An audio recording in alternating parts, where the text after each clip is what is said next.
ఓం మహాగణపతే నమః. ఓం సరస్వత్యై నమః. ఓం హయగ్రీవాయ నమః. ఓం మహామృత్యుంజయాయ నమః. ప్రియమైన ఆత్మబంధువులారా, ఏది విన్న తర్వాత మళ్ళీ ఏది వినాల్సిన అవసరమే లేదో అటువంటి భగవద్గీత అనే జ్ఞానయజ్ఞము 62వ భాగానికి మీ అందరికీ స్వాగతం, శుభస్వాగతం, సుస్వాగతం.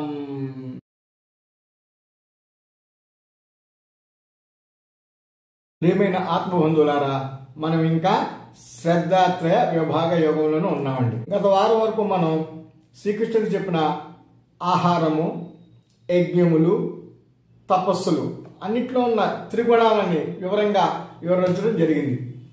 4వది అనేటువంటిది దానముల గురించి మనం ఇప్పుడు చెప్పుకోబోతున్నామండి. మరి ముందుకు వెళ్దామా? దాతవ్యమితి యద్దానం దీయతేనుపకారిణి దేశే కాలే చ పాత్రే చ తద్దానం సాత్వికం స్మృతం.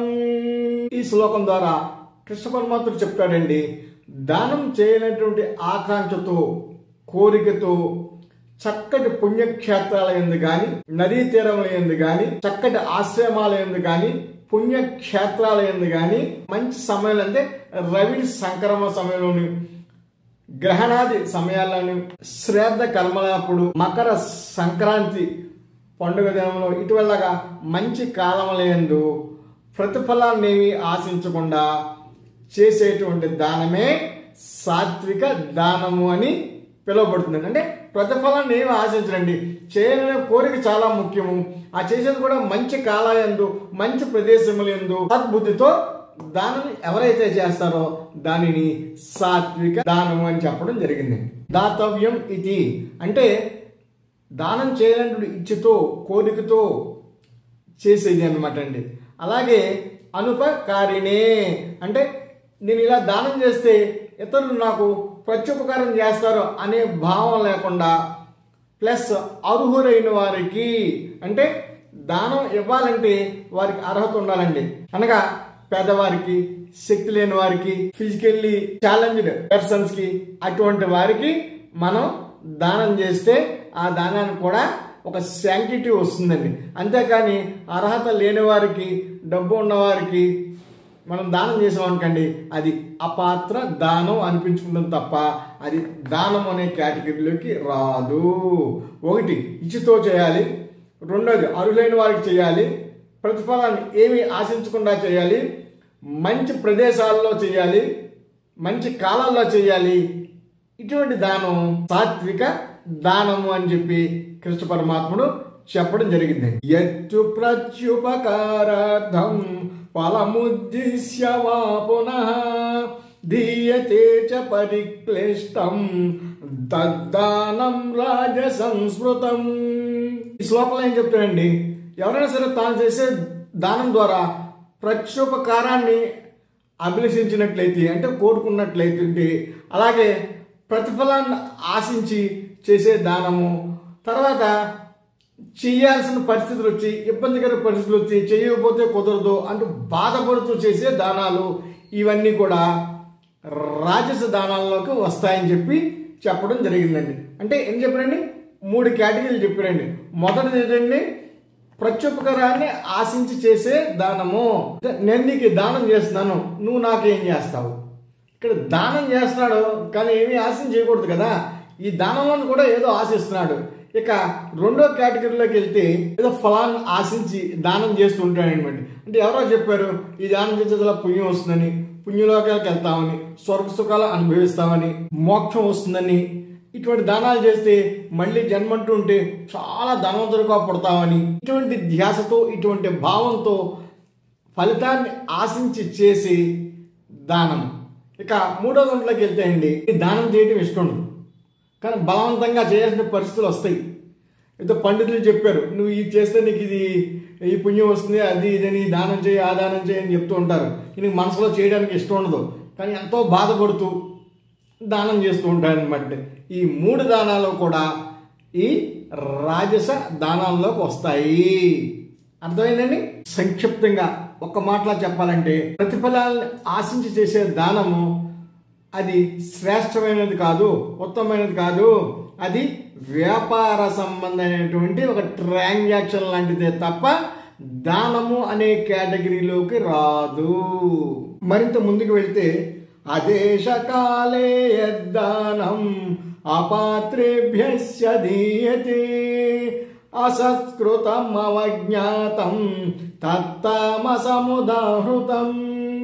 ఈ శ్లోకం ద్వారా కృష్ణపరమాత్ముడు చెప్తున్నాడండి, దానం చేసే ప్రదేశంతో కానీ కాలంతో కానీ ఏ విధమైన క్షేత్రాలతో కానీ దేనితోటి సంబంధం లేకుండా ఎప్పుడు పడితే అప్పుడు ఎవరికి పడితే వారికి తనకు తోచిన విధంగా విసుక్కుంటూ చిరాకు పడుతూ విదిలిస్తూ చేసేటువంటి దానాన్ని తామస దానము అని అంటారని చెప్పడం జరిగిందండి. అర్థమైంది? దీనికి విధి విధానం ఏమి ఉండండి, ఇచ్ఛాపూర్వకంగా కూడా చేయడు, విసుగ్గాను చిరాగ్గాను చేస్తుంటాడు, సమయము క్షేత్రాలు ఏమీ పాటించడు, ఎప్పుడు పడితే అప్పుడు చేసేస్తూ ఉంటాడు అనమాట. మనసులో కూడా సంకల్పం కూడా ఉండదు. దీనికి బదులు విసుగు చిరాకు ఇవన్నీ తీసుకెళ్ళండి, పట్టుకెళ్ళండి, ఈ విధంగా చేస్తూ ఉంటాడు అనమాట.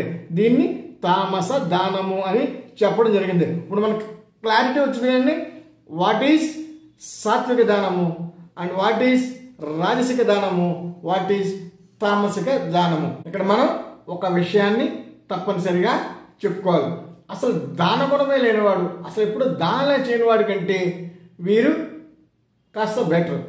Something is better than nothing అని అనుకుంటూ ఉంటాం కదా. అయితే కాలానుగుణంగా అలా మార్పులు చెందుతూ ఉంటాం కదా. మనం కూడా అలాగే తామస దానం నుంచి రాజసిక దానానికి, రాజసిక దానం నుంచి సాత్విక దానానికి అప్గ్రేడ్ అవుతూ అక్కడికి చేరుకొని ఉన్నతమైనటువంటి మనసుతో దానాలు చేస్తే అది ఎంతో ఉత్కృష్టమైనది అవుతుందండి.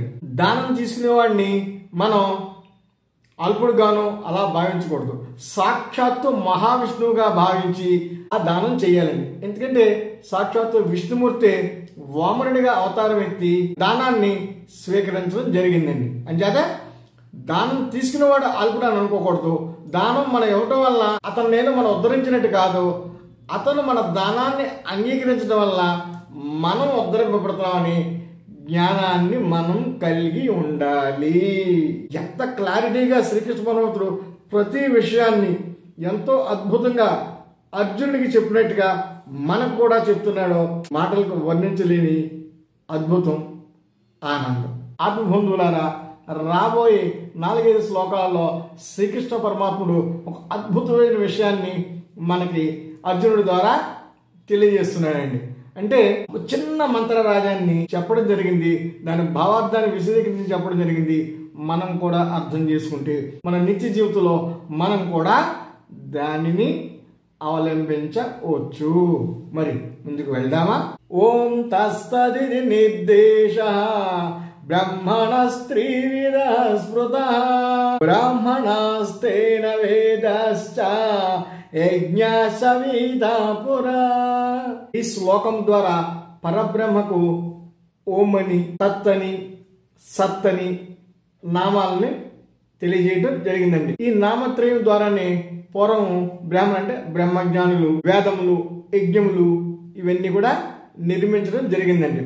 మనం గతంలో కూడా చెప్పుకున్నాం, భగవంతుడు నిరాకారుడు, స్వరూపం లేనివాడు, అంతటా వ్యాపించి ఉన్నవాడు అని చెప్పుకున్నాం. అయితే మరి ఆయన్ని మనం ధ్యానించాలన్నా, మనసులోకి తెచ్చుకోవాలన్నా ఏదో ఒక నామం కానీ ఏదో ఒక శబ్దం కానీ అత్యంత ఆవశ్యకము.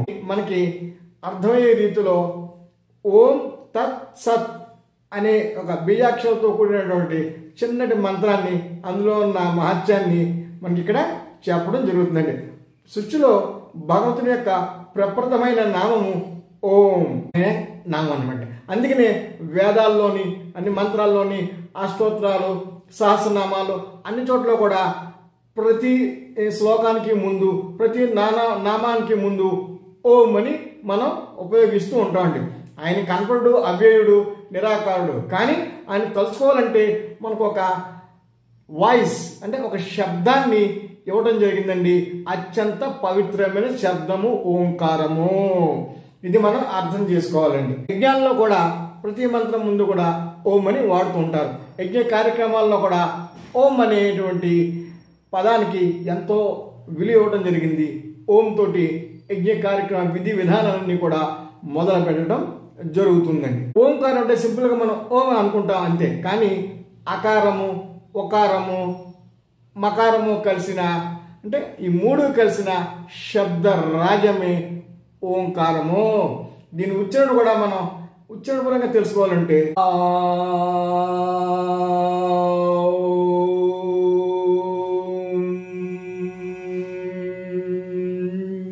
ఇప్పుడే చెప్పిన అకారము, ఒకారము, మకారము కలిపితే వచ్చేదే ఓంకారం అనేటువంటి శబ్దము. ఇదే భగవంతుని యొక్క ప్రప్రథమమైన నామము, అద్భుతమైనది. ఏ మంత్రం రాపోయినా పర్వాలేదు, ఏమి చేయలేకపోయినా చక్కగా పక్కన కూర్చుని ఓంకారం చేయండి, అద్భుతాలని చూడండి, మీ మనసులో ఏం జరుగుతుందో. కానీ ఇవన్నీ చేయాలంటే శ్రద్ధ, భక్తి ముఖ్యము. Patience is very very important. ఓపిక లేని వాడికి ఏది లభించదు. నమ్మాలి, నమ్మిన దాన్ని సాధన చేయాలి. సాధన చేయాలంటే పేషెన్స్ కావాలి. అప్పుడు మాత్రమే లభ్యమయ్యేది అలభ్యమైనటువంటి పరంధామం. మనకేమర్థమైంది? ఓంకారం అంటే పరబ్రహ్మ స్వరూపము. అదే ఓం తర్వాత తత్ అంటే అది, అంటే ఆ ఓంకారమే. సత్ సత్యమైనది, నిత్యమైనది, అద్భుతమైనది, అనన్యమైనది, నాశనం లేనిది, మార్పు లేనిది. అర్థమైందండి? ఓం తత్ సత్. అందుచేతనే మన యజ్ఞాలు, యాగాలు, పూజలు, వ్రతాలు అన్నీ చేస్తున్నప్పుడు మనం లాస్ట్ని పూజ అంతా అయిన తర్వాత ఓం తత్ సత్ అనే ఈ మంత్రంతో ముగిస్తూ ఉంటామండి. ఎందుకంటే ఆ విధి విధానంలో ఏదైనా తప్పులు జరగవచ్చు, ఉచ్చారణలో దోషాలు రావచ్చు. వీటన్నిటి నుంచి దోష పరిహార నివృత్తి చేద్దాం. మనం ఓం తత్ సత్ అని ఆ కార్యక్రమాన్ని అక్కడితో ముగిస్తూ ఉంటామండి. ఇది దాని వెనకాల ఉన్న రీజన్ అండి. తదిత్యనభిసందాయ ఫలం యజ్ఞ తపః క్రియా దాన క్రియాశ్చ వివిధా క్రియంతే మోక్షకాంక్షిభిః. ఈ తత్ అనే అక్షరాన్ని పలుకుతూ మోక్షాలను పొందాలనుకునేవారు యజ్ఞ యాగాదులను, తపస్సులను, వీటినన్నింటినీ కూడా కర్తృత్వ భావన లేకుండా, ప్రతిఫలాక్ష లేకుండా ఈ తత్ అనే అక్షరాన్ని పలుకుతూ ఈ యజ్ఞయాగాదులు, తపస్సులు అన్నీ చేస్తున్నారు. వీరు ముముక్షులు కావాలనుకుంటున్నారు. అంచేత ఓం తత్ అంటే తత్ అంటే అది, ఓం అన్నమాట అండి. ఈ భగవంతుని నామాన్ని తలుస్తూ ఇవన్నీ చేస్తారని మనకి చెప్పడం జరిగిందండి. సద్భావే సాధుభావే చ సదిచ్చేతత్ ప్రయుజ్యతే ప్రశస్తే కర్మణి తదా సచ్చబ్ద పాదయుజ్యతే. అర్జున, ఈ సత్ అనే పదము ఉన్నది, కలదు అనే భావార్థంలో వాడటం జరుగుతుంది.